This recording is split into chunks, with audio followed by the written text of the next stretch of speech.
Io ho messo al lavoro non da adesso per le tende, ma dall'inizio del mandato di questo governo, quindi da 6 mesi, la direzione che si occupa di casa, anzi avremo un settore ad hoc che si occupa esclusivamente di edilizia.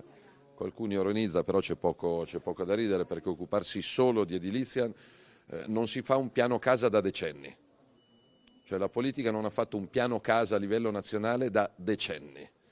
Ora, superate le emergenze che stiamo affrontando, l'ho detto anche ai sindacati che ho incontrato ieri, fare un nuovo piano casa di edilizia convenzionata a prezzi accessibili soprattutto per chi guadagna cifre che non permettono di comprare o di affittare, è uno dei miei obiettivi.